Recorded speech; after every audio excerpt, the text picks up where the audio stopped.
विषय कसा आहे, एक तर साखर कारखान्यांकडे जी काय साखर आहे ती काय खूप मोठ्या प्रमाणात आहे असं नाही.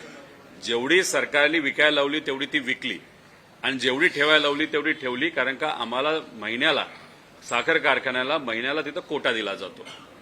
आता साखर आहे का, तर 100% कारखान्यांकडे साखर आहे.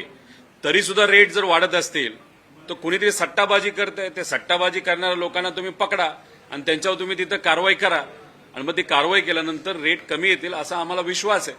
पण कुठं ना कुठंतरी कुणी ना कुणीतरी याच्यामध्ये सट्टाबाजी करून तिथे असणाऱ्या ग्राहकांना त्रास देते हे आपल्याला कुठेतरी बघायला मिळतंय. त्यांना मला एवढंच सांगायचंय, प्रभू महादेवांचे विचार कुठेतरी स्वीकारा. सर्वसामान्य भोल्याबाबडे जनतेचे ते दैवत आहेत. आज भोलीबाबडी जनता जी महाराष्ट्राची आहे ती खूप मोठ्या प्रमाणात अडचणीत आलेली आहे.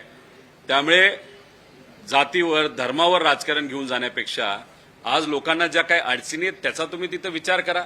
आणि मला नितेश राणेंना खरं तर प्रश्न विचारायचा आहे की मी त्यांना खरं तर आव्हान सुद्धा केलं होतं. खऱ्या अर्थाने धर्माचा प्रसार करणारा एक नेता म्हणून त्यांच्याकडे भाजप बघते, लोक बघत नाहीत ती वेगळी गोष्ट आहे. मग याच्यात हिंमत दाखवायला पाहिजे होती.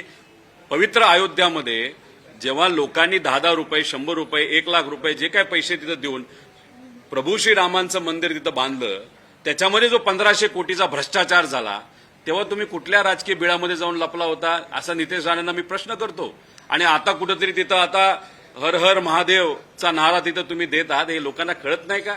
माझं एवढंच म्हणणं आहे, तुम्ही ज्या विभागाचे मंत्री आहात ना त्याच्यात जे मच्छीमार येतात, जे आपल्या महाराष्ट्रातल्या समुद्र किनाऱ्यावर राहत असतात, त्यांना बोटीला लागणारं जे पेट्रोल आहे, डिझेल, ते परवडत नाही.